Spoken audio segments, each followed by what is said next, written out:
Dans l'épisode du vendredi 3 juin 2022 de Demain nous appartient, Florian demande à Samuel, Axel Kinner, et Victoire, Solène Hébert, de garder son bébé pendant qu'elle va voir son ex.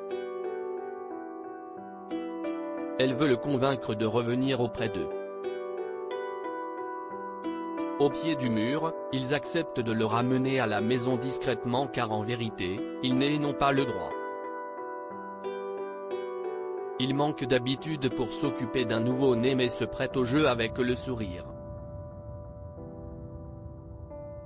Ils font tout pour cacher à William, Kamel Belghazi, et Aurore qu'ils ont ramené le bébé chez eux.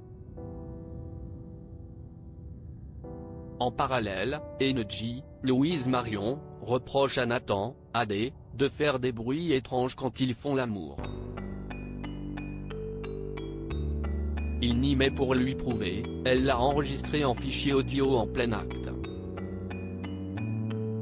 Il s'écoute mais ne trouve pas que ses gémissements soient étranges. Plus tard, il doit rendre un podcast à Étienne, Patrick Guérino, au lycée.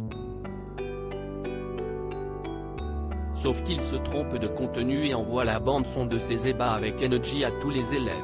Tout le monde les entend, elle est furieuse.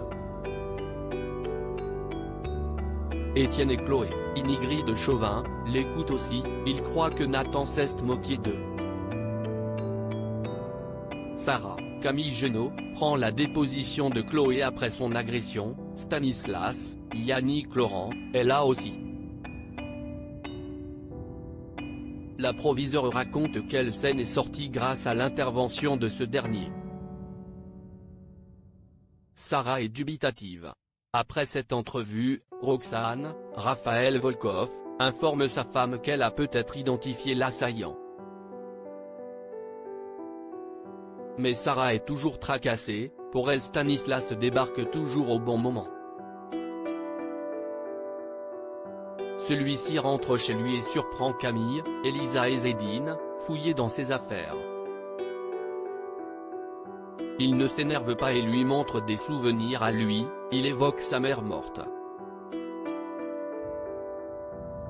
L'ado est gêné et part, Raphaël, Jennifer Loret, débarque et regrette que sa fille ne fasse toujours pas confiance à son fiancé. Sarah ne lâche pas Stanislas dans Demain nous appartient. Camille, Chloé et Sébastien, Xavier Delugue, se retrouvent. Eux également ont remarqué que Stanislas se rapplique systématiquement lorsqu'il faut jouer au sauveur. Ils se demandent s'il n'aurait pas orchestré cette attaque.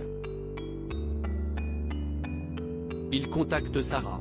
Elle convoque alors Stanislas au poste pour lui poser des questions sur le déroulé de la soirée car elle estime qu'il y a des incohérences dans son récit. Stanislas n'apprécie pas cela, ils sont interrompus par Martin, Franck Monsigny. Il recadre Sarah, l'affaire est close, il faut se concentrer sur l'agresseur. Elle va l'interroger et le suspect, Malo, se montre nerveux. Il dit qu'il ne connaît pas Stanislas et qu'il a un alibi. Roxane confirme, rien ne peut accuser le petit ami de Raphaël. Elle conseille à sa femme de se calmer car ce sujet est sensible pour elle. Mais Sarah reste convaincue que quelque chose cloche. Et elle a raison. Malo revoit Stanislas pour récupérer l'argent qui lui est dû après l'agression. Il réclame une rallonge maintenant que les policiers le soupçonnent. Stanislas le roue de coups et lui promet que s'il parle, il le tuera. Peu après, il prend discrètement en photo Audrey, Charlotte Gaccio, qui marche dans la rue. À suivre dans Demain nous appartient.